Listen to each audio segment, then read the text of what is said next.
Mến chào các bạn. Chúc các bạn luôn an vui và hạnh phúc. Các bạn đã được nghe trải bài mà tình yêu mới có đến trong tháng 5 hay chưa? Thì các bạn biết được là chúng ta đã có những người đã phản hồi lại với Huệ rằng là ngay sau khi nghe, hoặc là đang nghe, hoặc là trước khi nghe, thì các bạn đã có nghĩa trong tháng 5 các bạn đã có một mối quan hệ mới. Và các bạn thấy rằng đó rất là một sự chiêm nghiệm. Thì tất cả chúng ta đều hút với nhau bằng năng lượng. Do vậy mà các bạn và với kênh của Huệ Oan Nỉ, chúng ta đều có gắn kết với nhau bằng những năng lượng yêu thương. Bởi vậy mà Huệ cũng rất mong muốn được đồng hành và được chia sẻ cùng với các bạn tất cả những niềm vui mà các bạn đang được đón nhận. Và cũng có những bạn thì vẫn đang trong cuộc hành trình. Thế thì chúng ta cũng sẽ muốn biết thêm về cái người yêu của chúng ta mới đó. Người đó có đặc điểm như thế nào để các bạn nhận diện, cũng như là các bạn được đón nhận một sự trọn vẹn nhất trong cái mối quan hệ của bản thân các bạn. Và mình hôm nay thì Huệ sẽ có một thông điệp gửi đến với các bạn, đó chính là người yêu ở trong tương lai của bạn, có nghĩa là người mà các bạn đang đón nhận hoặc là các bạn đang được hướng tới đây này, thì người đó sẽ có đặc điểm như thế nào, tính cách ra sao, cũng như là họ có cái năng lượng ra sao. Và họ Huệ thì chỉ check bằng năng lượng là chính các bạn nhé. Còn đặc điểm về ngoại hình rồi là các loại về nhận diện thì các bạn hãy nghe năng lượng để chúng ta có được cái thông điệp cho chính xác. Thế thì hôm nay chúng ta cũng có hai lựa chọn cho các bạn. Chọn hai tụ nhé. Tụ số 1 của chúng ta, đây các bạn nhìn một người phụ nữ, chúng ta là người phụ nữ như thế nào, các bạn sẽ nhận diện của chúng ta như vậy nhé. Và chúng ta nói rằng chúng ta ra sao, chúng ta sẽ hút người giống như vậy. Thì đây là một người có những cái sự năng lượng của một người phụ nữ, chúng ta gọi như là truyền thống đi. Đó, truyền thống này. Thế còn nếu như mà các bạn nam mà coi trải bài thì các bạn sẽ đánh ngược lại nhé, có nghĩa một người đàn ông truyền thống nhé. Đấy, truyền thống. Còn đây là một người mà mang tính chất hiện đại hơn, đấy, phóng khoáng hơn, đấy, và chúng ta có một cái năng lượng nó hơi khác nhau một chút đấy các bạn nhé. Đấy, một người thì theo truyền thống, một người thì theo hiện đại hơn nhé. Các bạn chọn tụ. Chúng ta đi vào tụ số 1 trước nhé. Tụ số 2 các bạn đợi. Chúng ta sẽ check năng lượng của bạn tụ số 1. Năng lượng chủ đạo của các bạn thì vừa nhận rồi. Đó, bây giờ năng lượng của các bạn này. Năng lượng của các bạn tụ số 1 của chúng ta.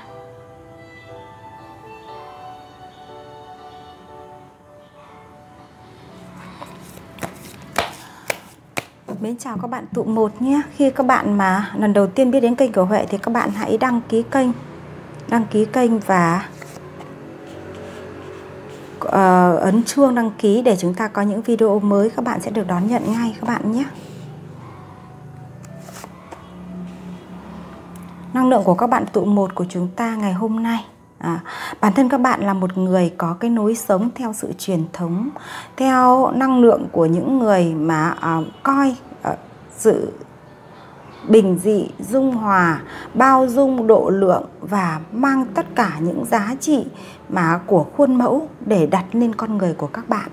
Do vậy mà các bạn sống rất ôn hòa, các bạn sống rất là nhẹ nhàng, và các bạn có những cái cách nhìn là chúng ta thường hướng về cái sự bình yên, hướng về một giá trị mà chúng ta gọi đó là truyền thống đã mang lại bao nhiêu đời nay cho con người rồi. Đó, các bạn nếu như tiến đến một cái cuộc mối quan hệ nào đó thì các bạn cũng chính là một người mà hướng trọng tâm là gia đình. Các bạn luôn muốn mình được gò trong một, gọi là được hướng vào trong một cái khuôn.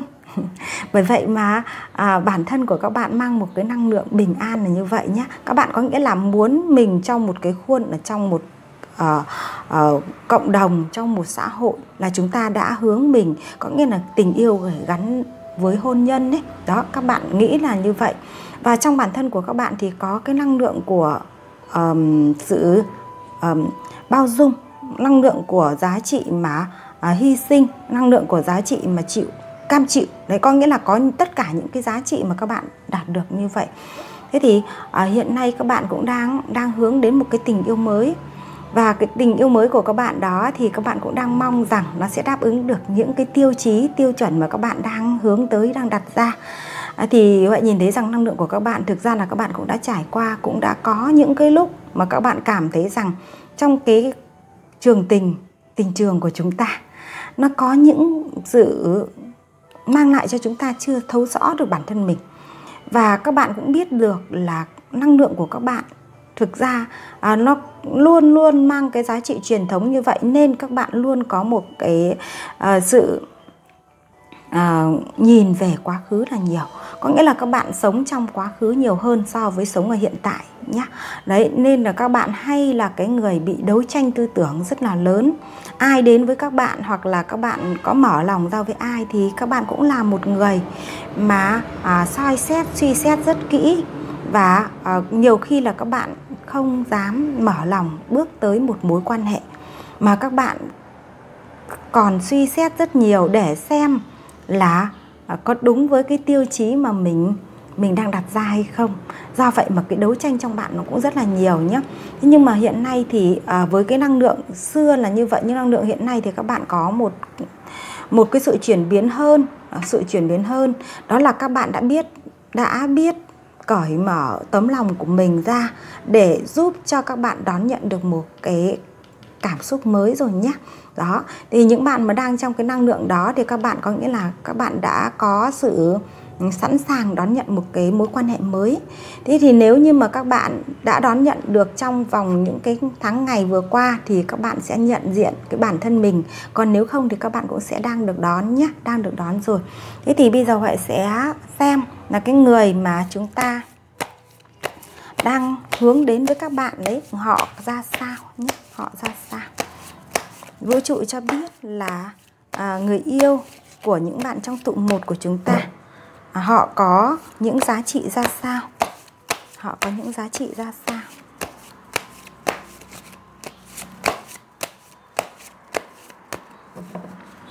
Họ có những giá trị ra sao?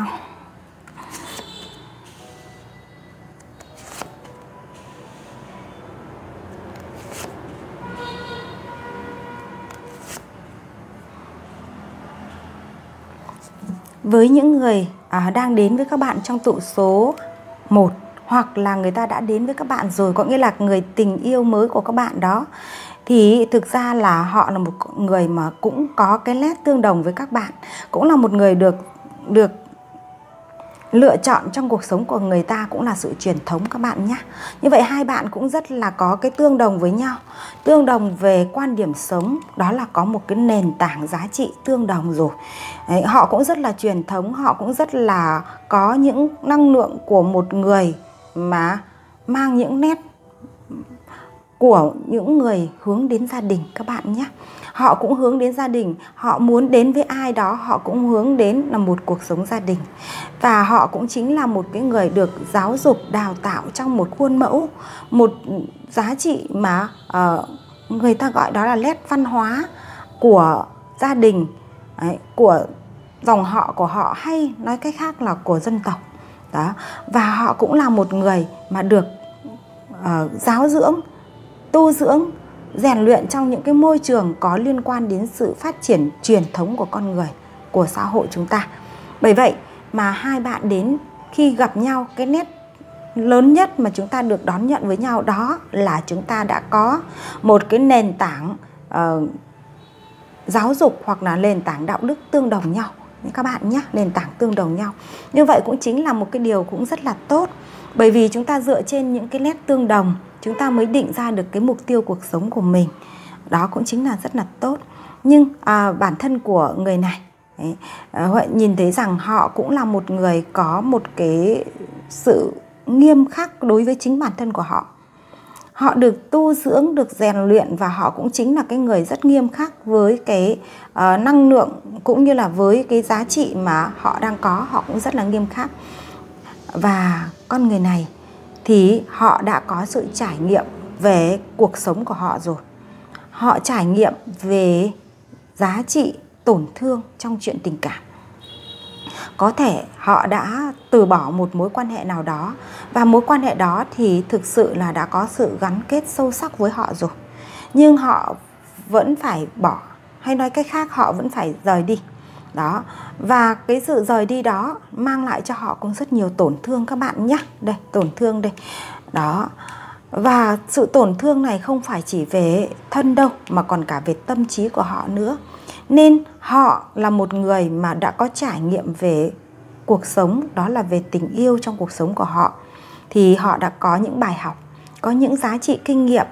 Và khi họ đến với bạn, với cái năng lượng mà hai bạn tương đồng hút về nhau, thì họ cảm nhận rằng họ và bạn chính là người dành cho nhau.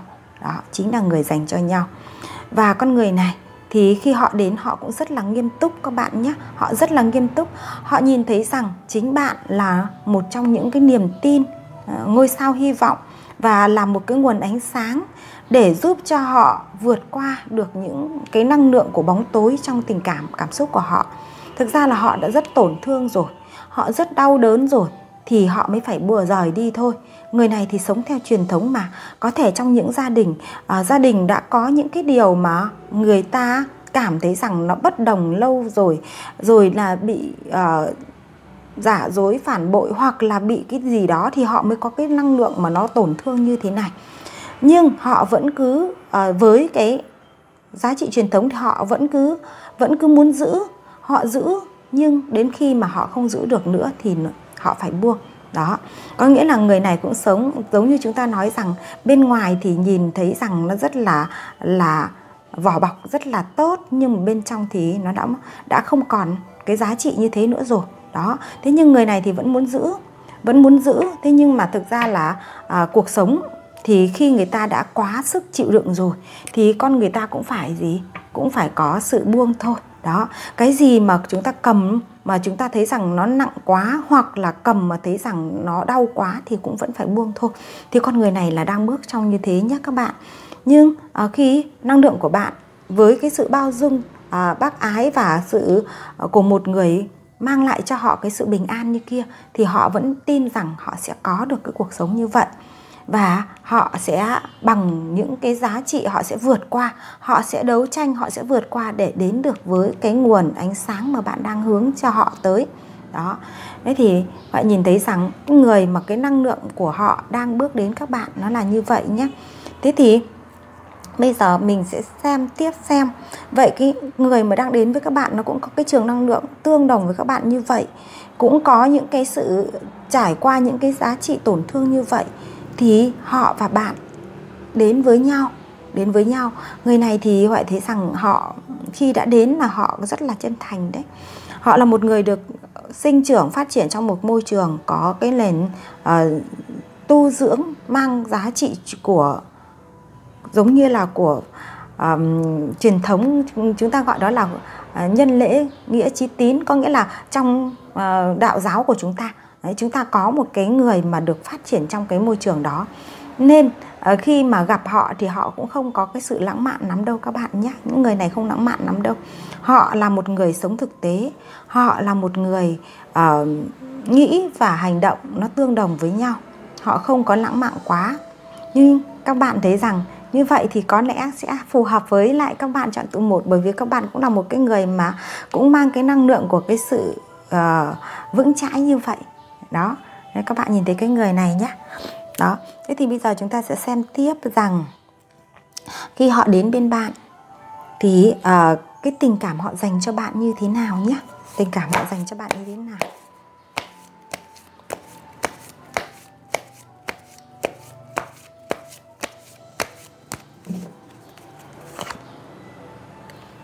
Tình cảm họ dành cho bạn như thế nào.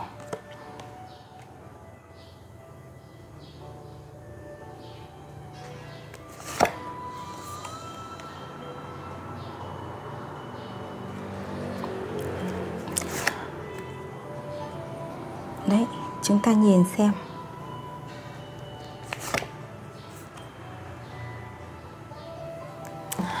Thì Huệ nhìn thấy rằng người này xuất hiện đến với các bạn thì trong một cái vòng, có nghĩa là chúng ta thấy ở đâu gặp ở đâu ấy, thì Huệ nhìn thấy rằng họ sẽ chính là người mà được kết nối với các bạn trong cái mối quan hệ bạn bè, hoặc là thông qua một ai đó giới thiệu, hoặc là trong mối quan hệ bạn bè của các bạn. Có thể các bạn đã có gặp và các bạn cũng đã biết. Thế nhưng mà chúng ta mới chỉ ở cái mối quan hệ bạn bè thôi, chứ chúng ta chưa có khởi hành về một cái mối quan hệ nhân duyên tình yêu. Thế nhưng họ thì cũng đã có để ý đến bạn rồi. Đấy. Và họ là người biết rằng bạn chính là một cái nơi vững vàng nhất để mà họ tiến tới. Nên họ khi đến với bạn ấy, họ đã buông bỏ tất cả những cái quá khứ của họ. Những sự đấu tranh này họ bỏ hết đi. Họ không còn vướng bận nhiều nữa, nên họ trở thành một con số 0, gọi là giờ phu. Đấy. Họ đã bước đi trên một cái cuộc hành trình, đó là buông đi những cái nỗi đau mà họ đã có. Nên họ đến với các bạn như thế này nhé. Và những nỗi đau đó thì họ tống nó đi, họ không còn cái sự buồn đau nữa. Nhưng đôi khi tiếp xúc với bạn ấy, họ vẫn có những cái trầm ngâm nhé các bạn nhé. Cái người này thì họ không có sôi động lắm đâu. Họ luôn luôn có một cái sự bình lặng trong tâm, bình lặng trong suy nghĩ, và họ hay trầm ngâm. Nên đôi lúc thì bạn với họ cũng sẽ có cái sự tương tác, nhưng mà bạn sẽ hiểu rằng họ đã muốn từ bỏ tất cả những cái giá trị không phù hợp với họ để họ trở thành giờ phu, là một người mà bình thản và một người không có quá khứ lắng đọng nữa. Nhưng đôi lúc khi tương tác với bạn, bạn cảm thấy họ trầm ngâm, bởi vì họ là con người như vậy nên bạn sẽ có những cái suy nghĩ hiểu sai về họ, là họ vẫn nhớ về quá khứ, họ vẫn nhớ về cái mối quan hệ đã qua. Thì bạn hãy thấu hiểu cho họ nhé, bởi vì họ rất mong muốn cố gắng để vượt qua nó. Thì bạn đừng có để cho họ phải trồi lên những cái suy nghĩ như vậy nữa, bởi vì chúng ta hãy sống ở hiện tại. Chúng ta hãy là người đến với nhau ở khoảnh khắc nào thì chúng ta trân quý ở khoảnh khắc đó. Còn quá khứ, nếu như nó là bài học thì họ đã học ra. Còn nếu như nó là nỗi đau thì họ đã biết buông đi rồi. Do vậy mà các bạn đừng để cho họ phải có những cái lúc mà họ cảm thấy rằng bị trồi lên những cái quá khứ không như mong muốn. Thì khi tương tác thì họ cũng là một người rất muốn không còn vướng bận gì quá khứ nữa nhé các bạn. Và họ luôn trân quý bạn. Đấy, luôn trân quý bạn đây. Và cái điều quan trọng nhất là họ cảm thấy rằng bạn chính là một gia đình của họ. Đây này, mới là cái giá trị quan trọng này. Nếu như khi tương tác họ vừa biết trân quý, vừa biết hướng đến một cái mục đích cuối cùng của một con người, đó là đi gắn kết với nhau trên chặng đường dài. Gắn kết đây có thể là một gia đình, bởi vì các bạn liên quan đến truyền thống, các bạn liên quan đến gia đình đấy. Đó, bởi vậy mà các bạn sẽ đến với nhau với một cái tâm thái mang lại cho nhau một cái gia đình bình an, thì các bạn sẽ được cùng cái quan điểm sống như vậy. Đó nhé. Nên các bạn nhìn thấy đây. Và bản thân của cái lá 4 gậy này thì cũng mang lại cho cái sự cảm thấy rằng cái mối quan hệ này của chúng ta phát triển xa hơn với nhau. Và nếu như chúng ta biết cách dung hòa và biết cách yêu đúng cách. Đó. Còn yêu đúng cách thì như thế nào nữa thì chúng ta sẽ học những cái bài yêu đúng cách. Thế các bạn thấy rằng chúng ta sẽ được là một người, được đồng hành, được đi cùng nhau và được mang giá trị trân quý đối với nhau nhá. Nhưng mà bạn nhớ là những bạn xem trải bài này, dù bạn là nam hay là nữ thì bạn nhớ rằng khi tương tác với họ thì chúng ta hãy buông tất cả những cái quá khứ của họ đi. Chúng ta chỉ nhớ đến cái hiện tại và định hướng cho tương lai của hai người, thì các bạn sẽ không có một cái sự vướng mắc ở trong tâm thái. Nhưng mà bản thân của các bạn ở trong tụ số 1 này, nhìn thấy rằng các bạn là những người hay có cái suy nghĩ về quá khứ nhiều. Nên các bạn, nếu các bạn cứ làm cho bản thân mình như thế thì các bạn lại tự làm khổ đau cho bản thân các bạn, u sầu trong tất cả các mối quan hệ. Đó, nên các bạn phải vượt qua được cái năng lượng đó nhé. Đó, bởi vậy mà người ta tương tác với các bạn ở sự gạt bỏ đi tất cả quá khứ của họ. Họ trở về con số 0 để hướng tới các bạn và định hướng cho các bạn, cùng với các bạn là một bến đỗ bình an. Và con người này thì họ trầm ngâm chứ họ không có sôi động đâu các bạn nhé. Đó, nên trong mối quan hệ thì họ chân thành, vững chãi, và họ có một năng lượng đi đến một cái kết với hai người. Thế còn sự tương tác của các bạn ra sao thì các bạn hãy tự cảm nhận. Và các bạn thấy rằng khi chúng ta mối quan hệ nào cũng thế đến với chúng ta, vũ trụ sắp đặt là như vậy, nhưng chúng ta khi tương tác chúng ta có đúng theo cái hướng mà vũ trụ sắp đặt hay không, hay chúng ta chống lại, hay chúng ta có những cái sự nhìn nhận khác, thì đó là do cái sự tương thông giữa hai linh hồn với nhau. Bởi vì đó là những bài học mà các bạn, những bài học chúng ta gắn kết với nhau mà. Bởi vậy mà bây giờ các bạn hãy cứ đón nhận đã, cứ mở rộng đón nhận, và hãy cứ trở thành những người yêu của nhau đã. Khi trở thành người yêu rồi thì các bạn nhớ là chúng ta lắng nghe chính trái tim của mình. Chúng ta sống với đúng bản thân của mình, và chúng ta tương tác với họ với cái mong muốn của mình, nhưng chúng ta cũng phải đặt vị trí của bản thân chúng ta giống với vị trí của họ để chúng ta suy xét, phân tích và đúc kết ra những giá trị mà chúng ta đồng hành với nhau ra sao các bạn nhé. Đó chính là cái giá trị quan trọng để chúng ta có được một mối quan hệ bền vững. Còn nếu như chúng ta vẫn chưa rõ được cái bài học của chúng ta thì vũ trụ định cho chúng ta như vậy, nhưng chúng ta học nó không thành, nó không ra, thì đó là lỗi của ai thì các bạn tự suy xét nhé. Đó, vậy người yêu mới của các bạn có những đặc điểm như trên và họ có định hướng rõ ràng như vậy, nhưng ở đây Huệ không nói rằng cái phía sau nó như thế nào nữa, bởi vì chúng ta cứ tương tác đi, chúng ta cứ yêu thương đi thì chúng ta sẽ đi đồng hành với nhau. Còn những bạn nào mà cảm thấy rằng chúng ta đang có một mối quan hệ cụ thể rồi ý, đón nhận mới được đón nhận, các bạn muốn xem rõ hơn về cái cuộc hành trình của các bạn thì các bạn sẽ liên lạc với Huệ nhé. Đó chính là trải bài riêng thì nó sẽ là riêng của bạn, về năng lượng của bạn, nhưng đây trải bài chung thì các bạn hãy nắm lấy những cái thông tin mà nó phù hợp với các bạn nhé. Đó, bởi vậy mà đây chính là một trải bài cũng rất là ngọt ngào các bạn ạ, rất là ngọt ngào, tuy rằng chúng ta vẫn phải có những bài học ở đó. Cảm ơn các bạn tụ một rất nhiều. Chính các bạn sẽ là cái người biết nắm bắt những cơ hội tình yêu của chúng ta nhé. Đó. Tình yêu của chúng ta là do chúng ta nắm bắt mà. Và hôm nay thì Huệ có một thông điệp về trái tim của chúng ta cần đặt vị trí tốt. Các bạn nghe để các bạn thấu nhé. Đó. Bởi vì trái tim là trung tâm vận hành của chúng ta, nên chúng ta đặt ở vị trí nào nó sẽ mang lại cho chúng ta giá trị ở vị trí đó các bạn nhé. Thế thì mến chào các bạn tụ số 2 của chúng ta đây. Các bạn tụ số 2 của chúng ta thân yêu này. Bạn nào mới biết đến kênh của Huệ Hoan Hỷ thì các bạn sẽ đăng ký kênh và bấm chuông để các bạn có những thông điệp mà Huệ đưa ra cho các bạn nhé. Mỗi một ngày thì Huệ cũng có một thông điệp, và thông điệp đó thì các bạn hãy vận hành. Thế còn trải bài thì mang giá trị chữa lành và mang giá trị định hướng các bạn nhé. Thì hôm nay các bạn tụ 2 của chúng ta có một cái năng lượng của một người phụ nữ hiện đại, rất là tự tin, rất là có những sự an vui. An vui trong thực tại có nghĩa là chúng ta đã có một cái niềm hạnh phúc an vui. Chúng ta đã có giai đoạn chữa lành cho bản thân mình rồi, và các bạn đã hướng bản thân của mình đến một cái cuộc sống an vui ngay trong chính thân tâm của mình. Đó, các bạn nhìn thấy rằng mình rất hiện đại đúng không? Đó. Thì với năng lượng như thế này thì tình yêu mới của các bạn đang đến, hoặc là đã đến trong một giai đoạn vừa qua ấy, thì các bạn muốn biết rõ hơn về người đó và cuộc hành trình của tình yêu mới của các bạn. Thì đây là một trải bài kế tiếp theo cái trải bài mà tình yêu của tháng 5 của các bạn ấy. Thì các bạn sẽ đón nhận nhé, xem là thông điệp năng lượng về cái người mà đang tương tác với các bạn hoặc là sẽ tương tác với các bạn, bởi vì tình yêu mới mà các bạn nhé. Năng lượng của các bạn đã này. Ôi, năng lượng của các nàng ở trong tụ số nàng hoặc chàng nhé, trong tụ số 2 của chúng ta thật sự là sự viên mãn. Sự viên mãn đó là gì? Chúng ta có một cái cuộc sống hạnh phúc của chúng ta là do chúng ta lựa chọn, nên chúng ta lựa chọn một cái đã không yêu. Chứ yêu là cần có sự lãng mạn, yêu là cần có một cái cảm xúc đong đầy, và yêu là để hướng đến chúng ta một cái hạnh phúc trọn vẹn. Như vậy các nàng ở tụ số số 2 với tâm thái như thế này, nên là khi trong tình yêu các bạn định hướng rằng mình sẽ có một cuộc sống đối với một người đồng hành của các bạn thật sự là viên mãn, thật sự là hạnh phúc. Hạnh phúc ở đây là hạnh phúc trọn vẹn tổng thể luôn.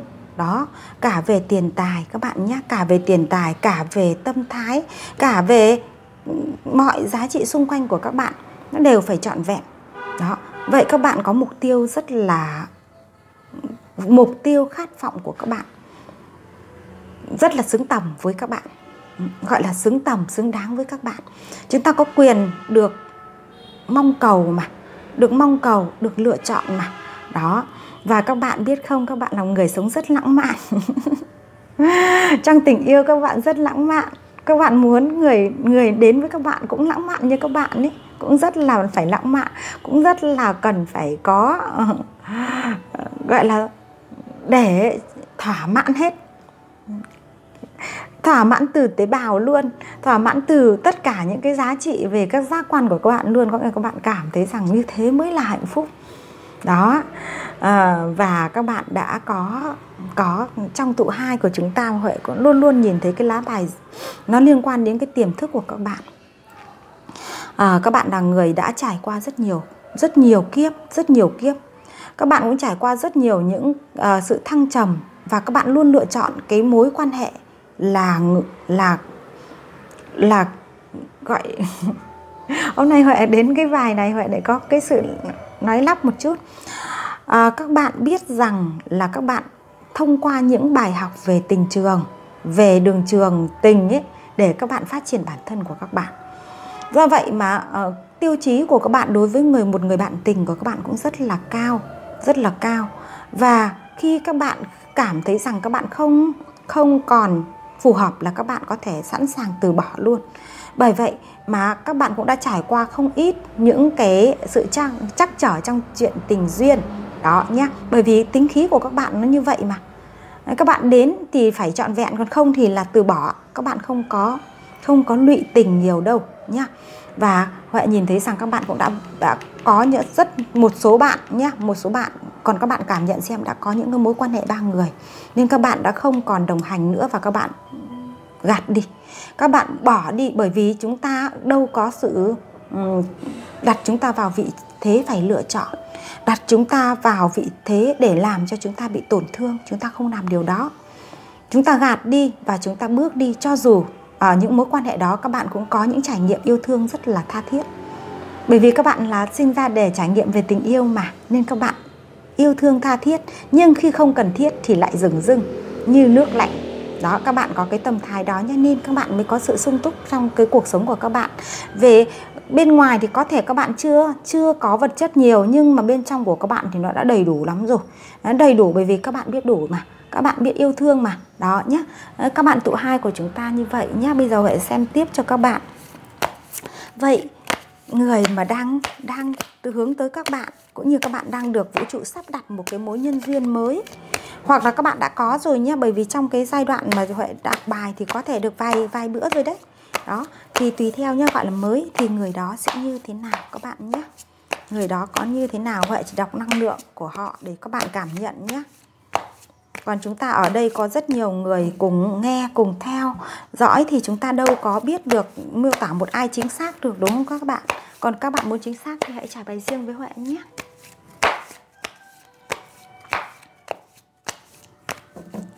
Người mà đang bước đến với các bạn thì họ là người như thế nào nhé? Họ là người như thế nào?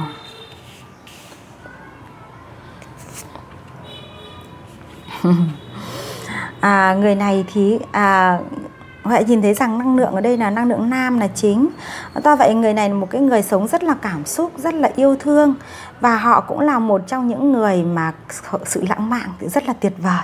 Đó, lãng mạn lắm nhé các bạn ạ. Giống như các bạn ấy. Như vậy đúng là chúng ta nói rằng mây tầng nào gặp mây tầng đó, không sai. Trong trả bài của Huệ luôn luôn có cái năng lượng tương thông như vậy. Bởi vậy mà các bạn thấy rằng người mà đang tương tác mới với các bạn, hoặc là tình yêu mới của các bạn, sẽ là một người họ đã có sự thành tựu. Họ đã có sự thành tựu trong cuộc sống của họ. Họ có thể đã trở thành những người đứng đầu trong những cái giá trị về công việc, hoặc là không thì về cái năng lượng của họ đã có một sự thành công về có thể địa vị, hoặc có thể tài chính, hoặc có thể là liên quan đến các yếu tố đó nhé. Hoặc là có thể là phát triển bản thân của họ cũng chính là một cái người tương đồng với các bạn. Đó, đấy, bạn là những cái giá trị tốt đẹp này thì họ cũng là những giá trị tốt đẹp như vậy nhé các bạn nhé. Nhưng họ là người sống rất tình cảm, rất cảm xúc. Đó, họ là một người mà cảm thấy rằng họ muốn sống thật với bạn, sống thật với cái con người của họ. họ cảm xúc, họ muốn thể hiện đúng bản chất con người của họ. Họ nghĩ ra sao và họ mong muốn thế nào là họ thực thi như vậy. Nên họ có một cái sức mạnh. Họ sẵn sàng đánh cái cỗ xe của họ đến với cái người mà họ cảm thấy rằng họ đang mong muốn có, họ đang khát khao có. Và họ đến với cả một cái tâm thái rằng đó chính là một sự thành tựu mà họ có được. Nên con người này các bạn thấy rằng năng lượng của họ rất tuyệt vời. Rất tuyệt vời. Họ nghĩ là họ làm và họ nói là họ đến. Và họ là một người rất là mạnh mẽ trong cái tính cách của họ. Nhưng sống lại rất là cảm xúc, sống rất là lãng mạn. Trong tình yêu thì người này vừa có hai tố chất, vừa cảm xúc, vừa yêu thương nhưng lại vừa lãng mạn nữa các bạn nhé. Nếu mà tương tác với người này thì người yêu rất tuyệt vời, rất tuyệt vời. Và họ cũng là một người mà đã vượt qua được cái năng lượng của những cái bước đường của họ đã đi qua. Và bây giờ họ trở thành một cái năng lượng của một người sung túc. Một người sung túc, một người biết trong giá trị bản thân của mình. Và họ đang mong muốn khát khao sống với một cuộc sống thật của họ. Yêu để cho thỏa mãn với cái con người thật của họ.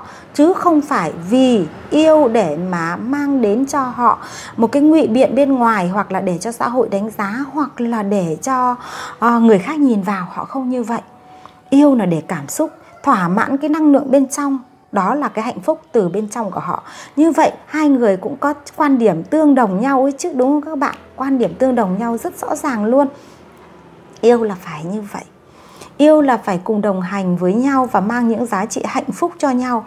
Có nghĩa là chúng ta đang có cái năng lượng của hai người cùng có năng lượng của những người 8 tiền, 9 tiền. Có nghĩa là chúng ta chỉ còn thiếu chút nữa thôi là chúng ta sẽ bù đắp cho chúng ta những cái giá trị trọn vẹn nhất. Thì chúng ta thiếu chút đó thì chúng ta phải tìm cái người cũng có cái năng lượng tương đồng như vậy. Chúng ta mới có sự hòa hợp với nhau.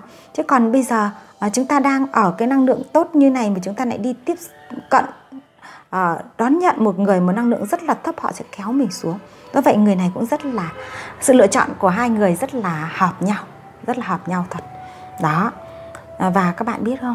Đấy, những người mà có cái năng lượng tích cực như thế này rồi, các bạn đến với nhau thì tình yêu của các bạn nó sẽ nở ra như thế nào.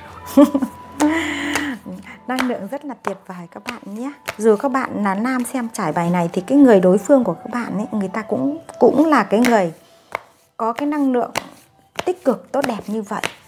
Họ chỉ đón nhận những giá trị phù hợp thôi. Còn những giá trị không phù hợp và những giá trị làm cho họ bị xuống năng lượng là họ gạt đi. Đấy. Còn yêu với hai cái người nguồn năng lượng này thì yêu là một tình yêu thật sự là tròn đầy trong hạnh phúc các bạn nhé. Nhưng các bạn nhớ nhá, nhớ là bởi vì là chúng ta đã gạt qua được cái mối quan hệ 3 người rồi. Thì các bạn đến với cái người này ý, thì các bạn cũng cần phải xem. Bởi vì hôm nay Huệ không trải theo cái hướng là họ có mấy người hay không, nhưng cần phải xem rằng họ đã trọn vẹn bước qua tất cả những mối quan hệ để đến với một cái mối quan hệ duy nhất hay không. Thì các bạn cần phải nghĩ nha. Đó. Hôm nay Huệ chỉ nói về cái người đó thôi nhé. Người đó năng lượng ra sao và hai bạn có tương đồng hợp. Và nếu như trong tình yêu thì chúng ta sẽ cuộc hành trình họ dành tình yêu cho bạn ra sao nhé. Dành tình yêu cho bạn ra sao. Đấy. Tình yêu mới A ọc cắp. Họ dành tình yêu của họ cho bạn ra sao. Người này Hợi nói rồi, đã bảo nói là làm mà, nói là làm mà.